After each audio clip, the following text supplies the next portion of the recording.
All right, Magic lovers, the Rebelcast is back with an actual episode this time, not just the starter kits. But I mean, we took a break there for a second, but we had to come in for this one, right? Wizards just announced bans for standard. I mean, there are other formats in this document as well, I suppose. But what do we really care about here today is standard. 7 bans in total, a historic number of bans, almost the most of any single ban announcement that there ever has been for this format. So I'm here with Athena. Let's go ahead and jump right into it.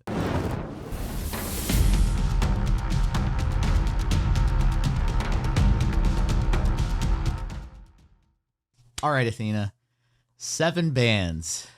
I think today, let's just jump right into it. We're going to get started by talking about these bans. We're going to go over some of the decks that I think are going to surge and just give our own takes of what's going on. I thought about packing this episode with like meta shifts, but we haven't seen those yet. We need some time for that to shake out. So definitely going to cover that in a future video. We're going to let things shake out, see how this weekend goes. Honestly, field is wide open. What would you say? I'm kind of scared about Dimir. Ever since the last time Dimir was dominant, we've had, 2 or 3 extra sets? And, there's some good anti-Dimir cards in these sets. Like, have you seen Clarion Conqueror? That card's kind of nuts. Yeah, there's going to be the return of some cards that did see play at one time, and the first showing of some cards that have just kind of like been on the margins of the meta. Not that they haven't seen play, but they're just, they're kind of like sideboard cards or whatever. Now we're going to see some different main board strategies, and that's honestly what I'm excited about. People are saying, and go check out the Tea House, by the way. They're going to cover the community's reaction to all this. I just want to say, when it comes to that topic, I think the overall opinion has been that Midrange is back. But personally, I think that's mistaken to think. What do you've actually gotten to play today? What was it kind of like? I've played most of the day since the bans. Honestly, I've just seen 5 color piles everywhere. Okay. Like, that's the biggest thing I've seen, is just either people trying to play like a red or Boros burn deck. I've seen like a couple of those that have been like okay, but like, I mean, I played against someone playing in the same deck with no reanimation, Knights of the Round, Dragonback Assault, Ureni, Atraxa. It's just like, what are we doing here? But like, honestly, I've seen a lot of Overlord piles. I've seen like the Una Overlords, right? Right. But right. that deck looks so much worse without Beans. Oh my god. Let's go over the bans themselves, right? 7 cards. I think we each have a little something to say on each one. What was the first one? Of course, the most important. We got to get it out of the way. Cori-Steel Cutter. Why was this banned? Well, when a deck has 42% of meta share at your Pro Tour, it looks pretty bad. And then it kind of warped the entire meta around it. I think like it's definitely not strong enough for, or it's not a power level that is that standard is ready for. It just came in, totally warped the format. It killed like 2 decks on its way in, like Esper Pixie, totally dead since Cori-Steel Cutter came out, right? And then because Pixie died, Domain pretty much died right after that. So you saw the amount of like main deck hedges where Mono Red was on 4 Magebane Lizards. You saw like main deck High Noons out of the white decks, main deck Authority of the consoles, 4 lockdowns. Just like this really like gross hedge. But Absolutely. like you don't really see in a healthy metagame. And it's funny because like until people kind of figured out like the main deck Magebane Lizards and Mono Red, like the first RC, what was it? RC Minneapolis had like a pretty healthy meta share despite like the 30% cutter. Like everything else below cutter was like pretty even. But then like as time went on and people figured out like how good the red matchup was and everything, like it kind of just very quickly became a 2-deck format. I think right now on MTG Goldfish, Mono Red's sitting at like a 45% play rate for like the last 7 days. Yeah. And that's just a result of it being a 2-deck format because it's cutter and the best deck against cutter. Man, it's so hard to handle a 2-mana artifact in this format. I think that like it has that high of pressure. I You agree. basically need lockdown or a braid like right off the bat, or like heritage reclamation or something, but you can't main deck that. No, you Um, cannot. That was one of their yeah, so comments. That was one of their comments I think they made in the ban announcement was Standard doesn't have the tools to effectively deal with it. Um, mm, right. And I think, big portable hole. oh God, I do miss that card. I played that card pretty widely Mm, in my white base sideboards in Pioneer. Um, So, yeah, my main complaint playing against it, right, was if I was playing Domain, and you'd expect Domain to do well against, low curve aggro at least half the time, although that was kind of its chink in the armor later on as Standard got older, the rotation did. Token creation, just being able to create prowess and having prowess on top of that was way too much in the early game for, you could just recover way too quickly. Not only did you have to have a braid, you also had to have, some kind of way to get rid of the tokens themselves. Temporary lockdown saw a surge, and I genuinely didn't like that card, right? Because as a Boros Convoke player, when I played against it, a couple years ago, all I had to do was, destroy that and get all my cards back. And that scenario, even though Esper Pixie, Orzhov Pixie kind of took advantage of that mechanic, most of the time, that was you could just effectively deal with it, get right back to going. So temporary lockdown, not a great card in my opinion overall. Like in a vacuum, that's always just been my opinion. And so it saw a surge in play, and that was sort of strange, requiring players to kind of like skew their deck building, their main board builds around cards such as those. So I think that was my main complaint as somebody playing against that card. And it was just it encouraged use of like 1 mana cantrips and really fast boost spells, and that was just too much. You not only, with Vivi especially, you not only have the advantage to be able to just like cast, 5 or 6 different spells in one turn, and do, it used to be 6 damage on turn 2. Sometimes it was the most common that I would see, but then it just like surged to like 15 damage in a single turn, and it got to be too ridiculous. It was just way too fast for Standard. It made the format way too fast. And I think that's sort of what their explanation kind of went towards. So I'll give them credit here. They, not just for the size of the bans. I think Darth Rictus even said they needed to ban like 3 more cards, but I think he's in the minority there for most of the community. I don't think I expected that many, but. I will give them credit for coming right out in this announcement and saying exactly why these cards were problematic and not shying away from accepting the fact that they kind of designed these. I don't want to say badly, but they were just too hasty with designing these cards and introducing them to this format. So they did say, I saw that they're going to consider these sorts of issues in future set designs. And that was actually the reason why some of these cards got banned. When we get to Up the Beanstalk especially, they made that comment. But the other red card, Monstrous Rage. Similar decks used this card in addition to, Gruul. We had Gruul, Mono Red, Izzet. Why was this card banned? I know you were somebody who didn't necessarily agree with this card being, if they were just going to ban one card, being the one card like most of the community speculated. What was your reasoning here, and how do you feel about this ban? I'm still not a big fan of this ban. I'd rather they would have just banned Manifold Mouse out of anything in red. I feel like the community outrage on this one was a little bit silly. I hated the arguments of like blocking doesn't matter. I think the thing that made blocking not matter was when you added double strike to it. And you can double strike pump with any pump spell and make blocking irrelevant. Even if you do the +2/+2 one, what is it? Dreadmaw's Ire. That's the one I was thinking of. Dreadmaw's Ire. Even if you just Dreadmaw's Ire on top of it and give +2/+2 in trample, like that's still gonna make your block irrelevant. So I don't know. I think the double strike was the bigger problem with those two. The Izzet decks weren't even playing the full play set of Monstrous Rage towards the end. I still think that VV does not need it at all. I think that Wild Ride combo is better with VV anyways.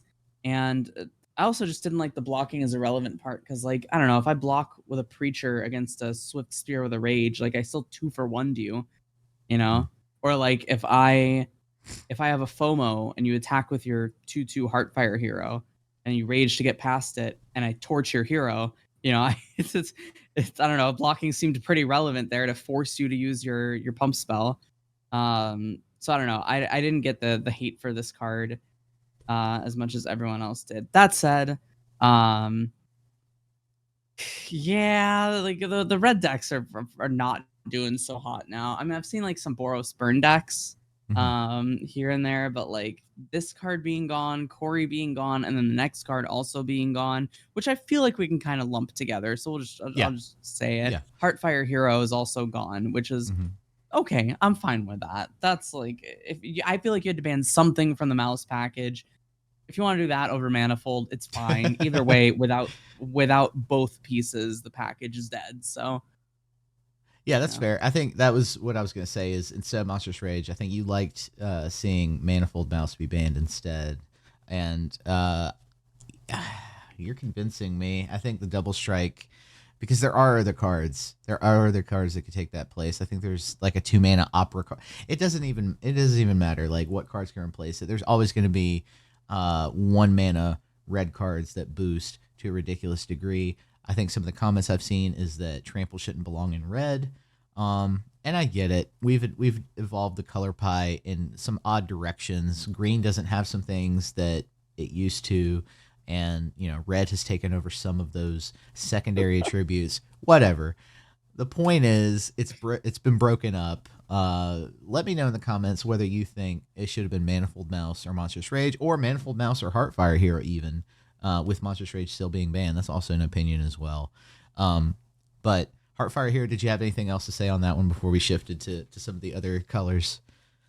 I was surprised they decided to kill both like mono red mice and like Gruul Lane Line in the same like banning.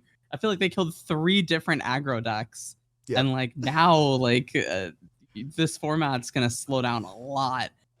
I mean, there's still some other good aggro decks out there, but nothing to the speed and consistency of like Izzet and mono red, or the explosiveness of the Gruul Lane Line deck. I concur. And that kind of stinks for aggro players. I know, as excited as like 2/3 of the community is, just to give a rough guess, there's the other third that's actually really upset. We had somebody in our Discord, Zoolander, I believe, who was like really upset about the Hopeless Nightmare ban. But we'll get to the opinions on that in a second. Let's talk about Omni Combo and Abuelo's Awakening. It was either this or Omniscience, right? What's your take on that?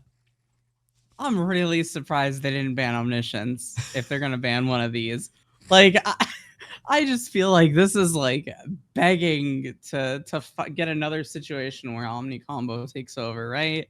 Like, I get that their argument was that was the 4-mana card that could reanimate, and now we only have 5-mana cards. But I don't know. I feel like Omniscience being in the format limits design space way more than Abuela's Awakening does. That's just on me. I don't know. I didn't think Omni was gonna be that bad after Red was banned, just because like, I mean, the deck right now kind of flourishes on the fact that people are running like 12 removal spells main deck, right? Azorius Control is the same thing. People are on 12 removal spells main deck. Like, yeah, you're probably gonna lose game 1 against these decks with no creatures. So it's kind of preying on that. I mean, also the deck loses Lockdown and Afara's Dispersal, which are its 2 best defensive tools on rotation. So I don't know. I feel like Omni was fine, but I mean they just decided a big thing with this that I guess I need to kind of learn to be okay with is they did this for the sake of shaking up the format and keeping it interesting, which is not something I like when competitive games do, but I get it. There's a big casual player base to this. You want to cater to them too. That's true. I think that's lost in a lot of these discussions. Well, except for maybe the one meme where it's like, how many days until MTG players complain about the meta? It's already, the counter's already back to 0. Right. Yeah. I've seen some of those takes. Yeah, I will say if you have any like really strong opinions on like as a community, the reaction, the Rebel Tea House is going over that in their video they're recording today. So go check out B and Hermes. Those two I've been working really hard on getting a bunch of community reactions and Yeah, definitely check them out. I took a peek and oh my god, I can't. Yeah, I'm gonna go check out that episode after this. But let's talk about Hopeless Nightmare, right? A lot of people were like, "What did this deck do wrong?" So Hopeless Nightmare, what's your take on that? Did they need to shut down Pixie? I thought the Nightmare ban was weird. Like, I kind of get that this town ban, if you're going off of community reaction, but like, I didn't know a single person that was like, man, I hate Hopeless Nightmare so much. Like, this just kills Orzhov Pixie. Because the problem with Orzhov Pixie is it can't close games, and now it's going to take even longer to close the game out. So I don't know. I don't see Orzhov Pixie surviving this. I don't see Esper Pixie surviving this after the ban that comes after this. Like, man, they really just decided to go ground zero here and nuke everything. They really did. And speaking of Esper Pixie, this town ain't big enough. Now, I did call for this one. I did not like this card. Because I just remember a time when bounce was not that big of a like main strategy in any deck. Especially in standard, and it kind of became one, and it's frustrating to attack a deck that uses bounce, in my opinion. But talk about this town. Did that deserve a ban? It also kind of hit some of the Up the Beanstalks decks, correct? I think this town was a really interesting card. I think it really incentivized cool builds, make the card work. Like, obviously, there's the Storm Chasers talent loop, which basically every deck that ran this town ran Storm Chasers. But like, I think that the bounce decks were pretty interesting in standard. I don't think I had that much of a problem with them. The one thing that I will say about this town is that I feel like if you're going to hit the self bounce decks in a way that like made the format more diverse without killing the deck, I'd rather they would have just banned Nowhere to Run. Because I mean, I remember us as a team going into watching spoilers for Tarkir Dragonstorm, and all we were saying was it's an X3, dies to Nowhere to Run, can't play it. It's an X3, dies to Nowhere to Run, can't play it. I feel like that would have been a more healthy ban for format diversity while still keeping the deck intact, but oh well, it's gone now. Yeah, and prior to that, there might be a counter argument that Cut Down was the card that Gate kept prior to that. But I think the interesting thing between Cut Down and Nowhere to Run as a comparison is like something can be a 3/3 and die to Nowhere to Run and not die to Cut Down. So and there was quite a few cards that didn't fall into the overlap there. So I don't know. Nowhere to Run was a little bit more problematic. I know the other option was probably to ban Storm Chaser's talent to prevent the loop. Would you say that would have been a more favorable ban rather than this card? I don't know. I wouldn't want either of them to get banned. I actually like that part of standard. I feel like every format should have its pillars. I like 8 elves in Pioneer. I like I like those types of pillars of the format: caretakers, annex, curiosity, etc. So I feel like Storm Chasers T-Tab was one of those pillars you could really get behind, and oh well. Okay, let's talk about the big one, at least the one that led to really big decks, really slow hulking decks. Let's talk about Up the Beanstalk. This one, it's no secret what it hit. Domain obviously was the big target here, but you also had some other decks coming up that relied on this card, Teamer ramp, different various ramp lists from before, like Golgari. And you also had the new Yuna Summons deck as well, which was kind of built off of Domain, but focused on 3 colors, either Naya or Abzan. So what it hit a wide variety of targets. So talk about it. I'm okay with it being banned. Okay. I wouldn't say I wanted it banned, but I can understand why it would be banned. It's been banned in Modern before for being too strong. We just keep seeing more and more and more ways to cheat on mana to trigger this thing. The deck, I will say, the deck that I'm like most sad to see go is the Simic like Terror Beanstalk deck with these. I think that deck was really cool. But unfortunately, with both the T-Tab and the Beanstalk bans, we're not going to see it anymore. The big question that I want to answer next week, if we get to talk about the meta and what new meta tier list could possibly be revealed based on the results, is what's the new best draw engine? Because for some time, we had of the Beanstalk just kind of dominate that list, but now we're gonna have token decks with Caretaker's Talent versus demon decks with Annex, or just mono black decks using Annex. So it'll be interesting to see which one comes out ahead in terms of the most efficient draw engine. What else do we have? Let's talk about what decks survived all this. What do you have for us there? The big one is Dimir Midrange. I think the reason everyone's a little bit scared about Dimir is because before all of this, I mean, it had a bad matchup into both Mono Red and Izzet, and it was like one of the next best decks in the format because it had a good matchup against literally everything else. It beat Jeskai Oculus, it beat Orzhov Pixie, it beat Azorius Omniscience, it beat Jeskai and Azorius Control, it beat Domain. So it's a little scary that this one went untouched. When everything else around it got banned, because I mean, Esper Pixie was a good answer. The Beanstalk decks were a good answer. The red decks were a good answer. The Izzet decks were a good answer. And now a lot of those are gone. So it's harder to see what's going to beat Dimir off the bat. I mean, Selesnya Cage is really good into it. Rule Delirium is really good. I remember when we did testing for Foundations Atlanta, Blue-Eyed Oculus was really good into Dimir. So there's different things you can kind of figure out into it. So it'll be interesting to see how the format warps around this. But the immediate clear number one winner is Dimir Mid. Yeah, they didn't hit Kaido or Enduring Curiosity, interestingly enough. Kind of leaving that space there. So yeah, I think you're correct. That is the number one candidate right now. I expect to see that at the top of the heap next week. But time will tell.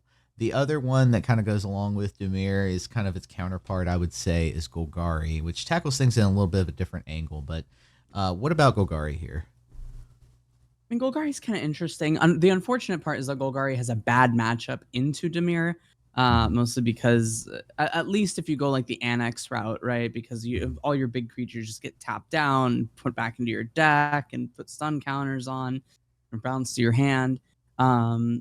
So Golgari, the bigger Golgari goes, the worse it gets into Dimir. There's some small ball Golgari builds that'll just stick to like playing Glissas and Sentinels and Preachers, but for the most part, it's a bad matchup for the Golgari player to play into Dimir. And then on top of that, like some of these other decks on this list that also are untouched are also really bad matchups, like Blue-Eyed Control, right? Ooh. Awful matchup for Golgari. Jeskai Oculus, right? Awful matchup for Golgari, unless they go the Annex build, which, again, dies to Dimir and Control. So it's going to be interesting to see how Golgari players try to react to this. But I see so many things online of people talking about Golgari, and I think it's cope. I really think it's cope. Okay. At least the traditional builds. That's fair. I think my one, the deck that's similar to Golgari but doesn't suffer from some of the same issues is Mono Black, especially since Mono Black has sort of returned to a lower curve, slightly lower curve, although it's still very mid-rangey. It feels like, especially if it relies on Annex. So we'll see. Demon Wall into Annex seems pretty good, especially with the threat of low curve aggro and Monstrous Rage and all that stuff that can just kind of blow it up or get around it, not really being there. Let's see how that goes. But we'll talk a little bit about my personal choices later. The other one is I want to ask you about Izzet Cauldron. This one came up. DeRosa PVDDR, one of my favorite pro players, tried this out at PT Final Fantasy. What's going on with this deck? Do you suspect it'll be at the top of the heap as well? Oh, this deck is so good, Max. I that was one of the decks I've been playing today. It's so good. Okay. You put VV under Cauldron turn 3, you win the game on the spot. It's as soon as the VV goes under the Cauldron, you win the game. So it's a little scary. I will say one of the big benefits of that deck is you got to run the 4 main deck Cauldrons into a 20% Omniscience meta. So that was like a big benefit for it, right? But it definitely feels like a better version of Jeskai Oculus. It's the mana is more consistent, the win is more concrete. Would you rather dump an Oculus in the graveyard or in Reanimator, or would you rather have every creature in your deck make you 15 mana? Like, it's I feel like it's not even close, and you get to run 2 colors. I mean, the downside is you don't get to play white, so your opponent like rest in pieces you on turn 2, and it like feels kind of bad. You gotta like get into the Flood Maw. But your game ones are so disgusting, and you still have the backup plan of like Mako, FOMO, Tursa with Proft, with like Voldaren Thrillseeker to like fling shit. It's a really good deck. I think that deck's really good. Okay, I'm terrified. I haven't played it yet. I've played against it. I'm a little terrified. I was scared about VV. I was one of the ones like, I know they're not going to ban VV. It's too new of a card for one, and It's for too 2, new. Yeah. it deserves to shine a little bit. It's 3 mana, whatever. So I knew it wasn't going to happen, but I knew that was going to be like one of the top cards. I know its price is probably going to go up even further than it has. It was at like $50, probably already skyrocketing. I feel really bad for paper players and all this. Like, man, you just nuked to like every like top deck in the format, and all these players have to either like find new tools or build entirely new decks. Yeah. Yeah. Yeah. That stinks. We are in an age of digital magic, though, and I suspect there are more digital players than paper players who will get to, if you're on Arena at least, get to use wildcards to pivot. Thankfully there's that. But yeah, I hate it for anybody with a paper collection right now, worried about access to specific cards that they're going to need to be able to play this week. Wow, we've got a couple of other things to talk about here. We've got graveyard decks to talk about as well. I just want to mention before we get to that one of my favorite mechanics in the game, at least since 2010 when it showed up, or probably early, I think it was 2008 actually, I can't remember, is Planeswalkers. And they limited the production of Planeswalkers as each set came out. So some of my favorite Planeswalkers are going to come out of the shadows. I want to see Vraska with Innkeeper's Talent again. I want to see 5-mana Teferi with some kind of insane control deck, drawing a ton of cards.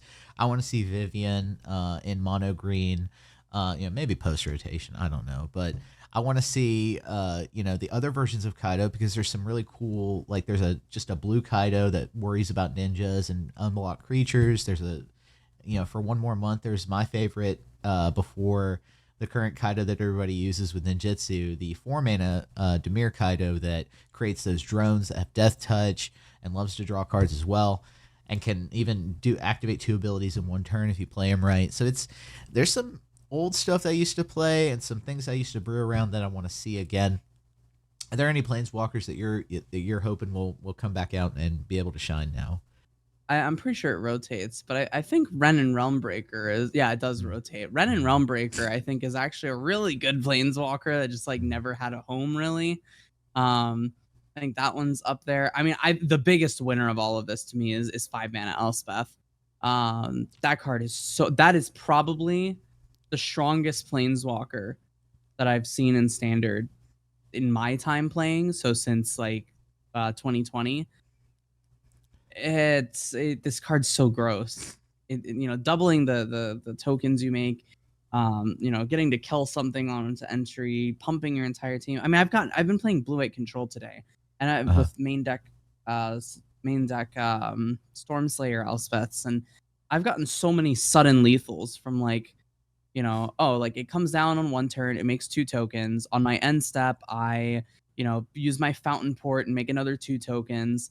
And then the next turn, I like pop 2 anchorages up, give everything a +1/+1 counter and flying and swing it. And, I've gotten so many like random 14 damage lethals in one turn playing this card. It finishes the game so fast, and it just takes over. I think Get Lost stocks go up so high. Yeah. So high. You don't have the same mice with Valiant to fuck it up anymore. And oh man, you gotta kill Kaido. You gotta kill 5-mana Elspeth. Ral is another one. Actually, the Izzet Ral. We used to play that in the Jeskai Oculus sideboard. Our team really liked that over Chandra. Obviously, Izzet was also playing it in the sideboard. But man, Ral is so gross. Yeah, I'm sure B will be happy to play Teamer Otters again and make that a list again. 5-mana Elspeth was already a really strong card. And I suspect two decks that we'll see a surge in, although I don't know how successful they'll be, will be Go Wide Mardu with a lot of mobilized mechanics and War Leader's Call. I'm going to be playing War Leader's Call with Elspeth just to kind of like create even more chip damage on the way to that zero ability that just boosts everything, helps you go wide.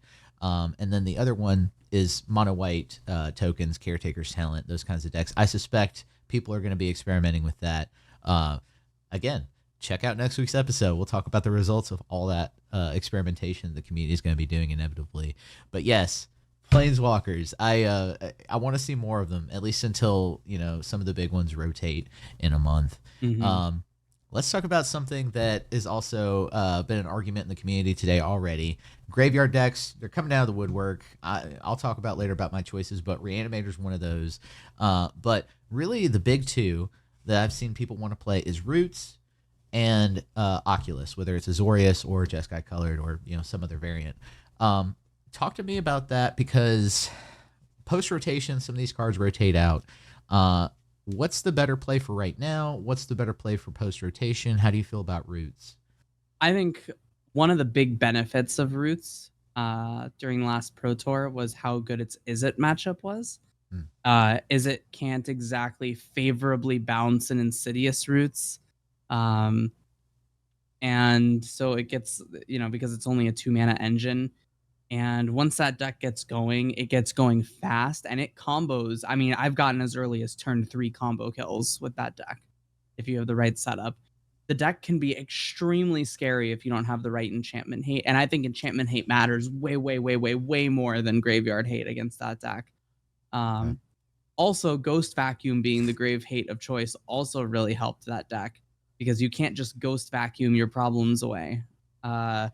Roots is a very scary deck. That said, it's very scary until Tyvar rotates. Once Tyvar rotates, Roots is still a good card. Mm-hmm. You're just not going to have the same like Osteomancer or Scavenge, what is it? Scavenging Ooze combo with Tyvar that you had before. So we'll see. I think Roots is one of the top decks right now. It also has a very good Golgari matchup, a very good Dimir matchup. It also has a very good Oculus matchup because you get to play some main deck Cauldrons. It's probably fine into the Izzet Cauldron deck just because you're going to have a lot of tools that kill the Cauldron, like Haywire might. So yeah, I mean, Golgari Roots looks really, really, really good until the rotation. I would not skip out on your grave hate, your enchantment hate, your lockdowns. Lockdowns are really good into it. Authority of the Consuls is really good into it. If you like Authority of the Consuls, it stops the combo. Yeah, that deck is pretty gross. That's fair. Yeah, Roots is pretty gross. Oculus, what variant would you play right now? Would you play Oculus right now? Do you suspect that deck will have a target on its back now that we're seeing these bans? Oculus is interesting. It's an interesting topic of discussion because the best matchup for Jeskai Oculus was always mono red. And now that deck is no longer here and we're going to see more domain, domain style decks, right? People are playing a lot of these Overlord decks that, I mean, honestly, I don't think these decks are sticking around for that long. But if people are playing like Sunfall decks and like Blue-White Control or Jeskai Control or Dimir Midrange, like this deck kind of looks a lot worse. I think the Azorius Oculus deck looks a little bit better right now. I mean, that deck's traditionally done better into Dimir and into Blue-White Control. You actually have the time to set up now.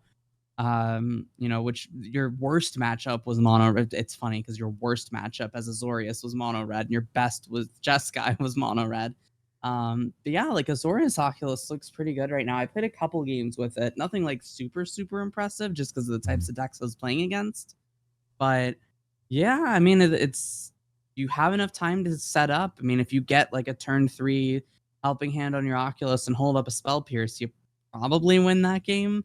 So it still has like that really explosive potential. But honestly, I would just play the Izzet Cauldron deck if you're gonna play. It's got to be Roots or Izzet Cauldron if you're gonna play a graveyard deck right now. I think that everything else is just so much further below the standard of like power level, I would just play Izzet Cauldron or Roots.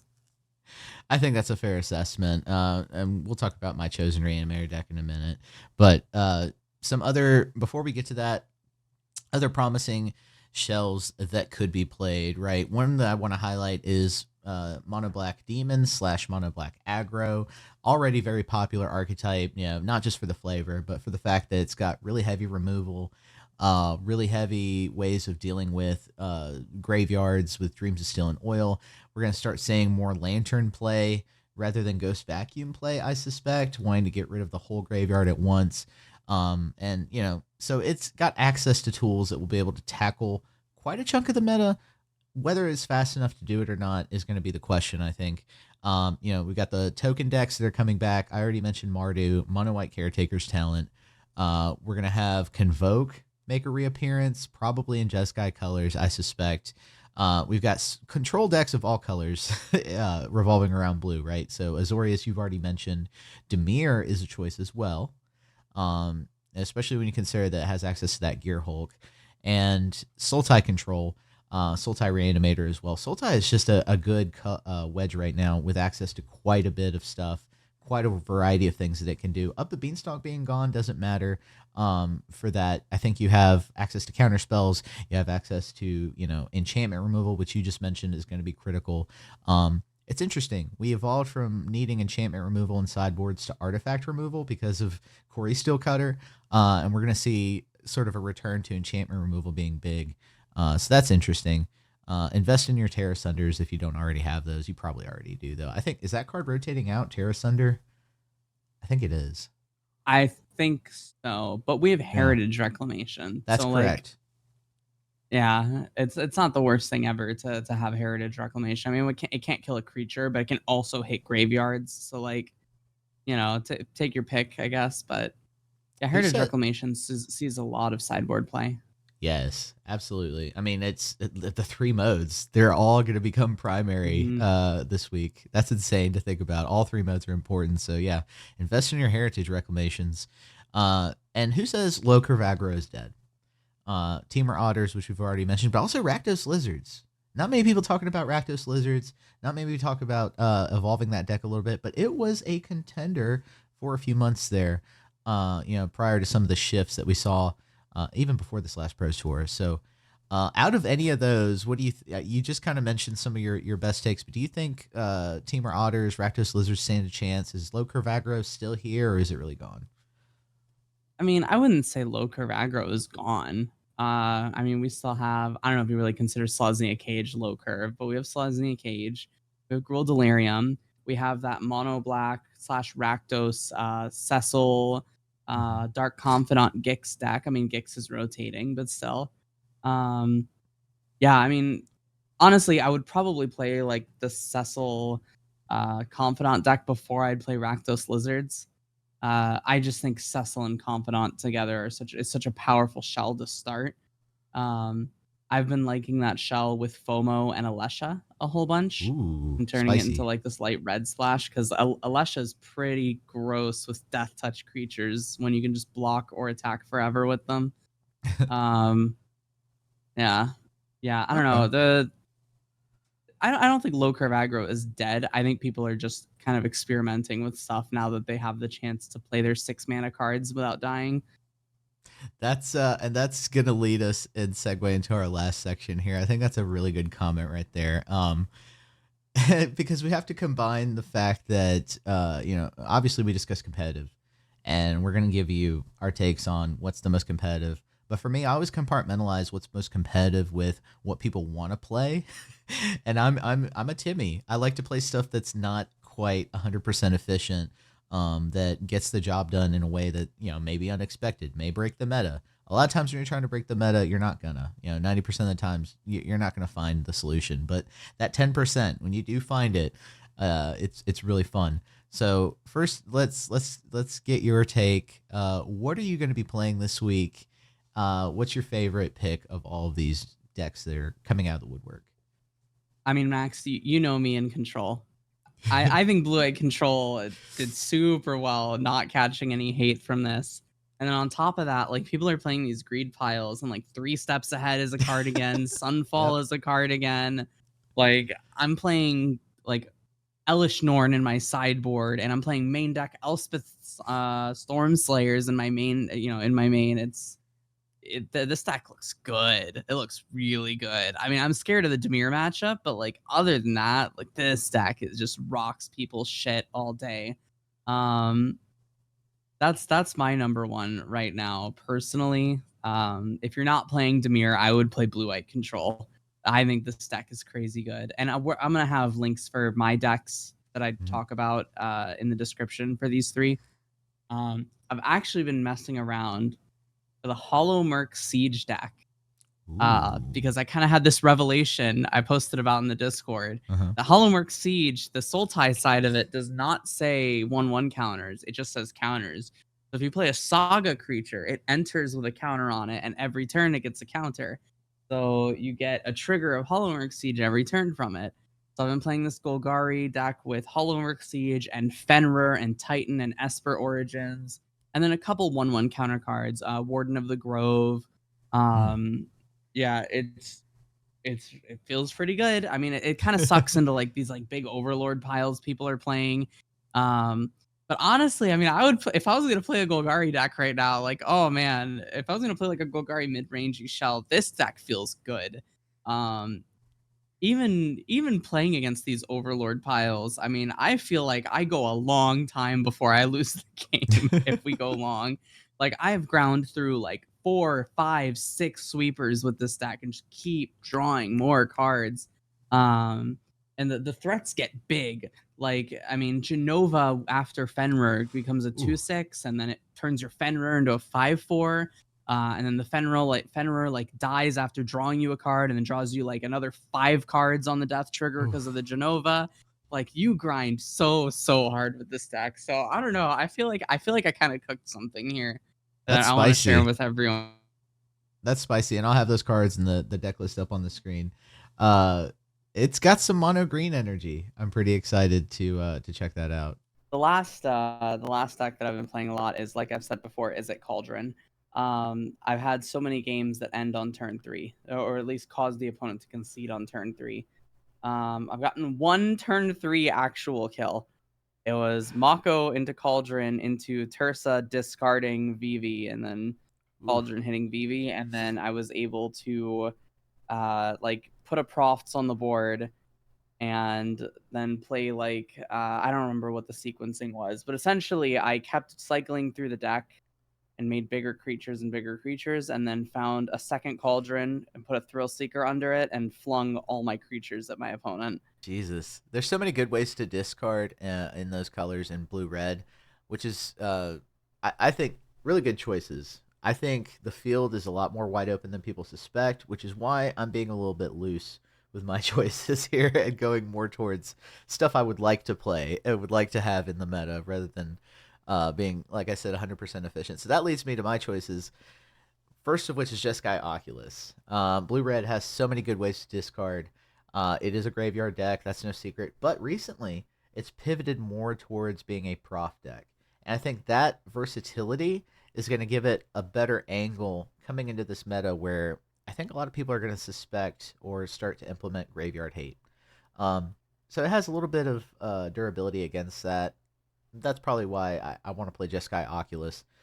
We have Joshua. We have some other tools now to be able to use. So I'm going to try that out. I'm also going to try out, along with that, graveyard play. This is so ridiculous, and you're going to laugh at me. But Dinosaur Reanimator. I've been playing this Jund Reanimator list. It's very simple. I just ramp, seize the spoils, reanimate. And I like to use Rakdos Joins Up because once that lands successfully, you get out like the 8/8 dinosaur or whatever, and then they kill it with Go for the Throat, they take 8 damage. So even if things don't exactly pan out, it's got this separate way to deal damage that's absurd. So I love it. And I'll Max, put that. I'm gonna find you on ladder playing this deck, and you're gonna gotcha me in game 1 so hard because I'm not gonna know you're playing the deck until it's too late. And I'm gonna fold. And then that I will beat you in games 2 and 3 Yep. once I know what this deck does, because this sounds atrocious, but you will definitely gotcha me on ladder with this at least once. I think honestly it's better as a best of one creation, which is why, yeah, great game ones, but game 2 and 3 is probably going to be atrocious. But the pivot for this deck, it's not as great as the Prof pivot for Oculus, of course. But the pivot for this deck is that you do get treasure tokens to be able to ramp into some of the dinosaurs, hopefully. So that's kind of the alternate game plan. We'll see if I could just like have a 50% chance of winning game 2 and 3. That's enough for me. If I can just get game 1. But my last deck, which I take a little bit more seriously than that one, is Mono Black Demons. Black has great removal. It has access to duress. It has some resilience when it comes to what everybody else is trying to play, and it's still got Annex. It is a bit mid-rangey. It likes to go all the way to 5 mana value. That's no secret. But I think when you do that, you still have access to cards like Gix's Command, ways to turn things around. And, you know, I want to use Bloodletter of Aclazotz. I have 3 copies of Bloodletter in that deck. Doing the 4 damage at the end of the turn with Annex, being able to pop them in the air with Deep Cavern Bat for, lifelink, being able to do 2 damage per Deep Cavern Bat. The little pings go a long way, being able to double them. If you have 2 of them on the field, that's pretty much a win if those land. So, and I've also been seeing a lot of Mono Black Mirrors. I think the way that I have this deck list positioned is pretty effective against the Mono Black Mirrors. Nonetheless, those are my choices. Go and check out these deck lists down in the description, and do the things like subscribe, check out the other shows, the Tea House. Stay the Meta will be back for Edge of Eternities. We're gonna see how things rotate, and then we'll give you the meta analysis. But Rebelcast is here. Let us guide you through this meta. Next week, come back, because we've got a lot of questions to answer. Who's going to be on top of the new meta? We've got demons, we've got graveyard decks, token decks, control coming back. We've still got low curve aggro. Will there be a mono green? That's really just my question, but I want that answered as well. So come back next week and see what happens in the standard meta. But until the state of the meta comes back, Rebelcast has your back, Tea House has your back.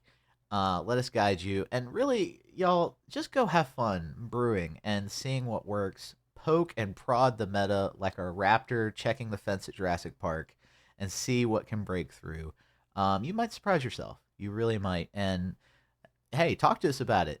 Go in the comments below and join the Discord. Links down there in the description, as always. And that's all the time we have for today. This episode of the Rebelcast is sponsor free. So if you'd like to contribute to what we do and make sure we stay in the game as long as possible, consider making a purchase in our merch store or joining the rebellion. All right, and until next time, untap, upkeep, resist.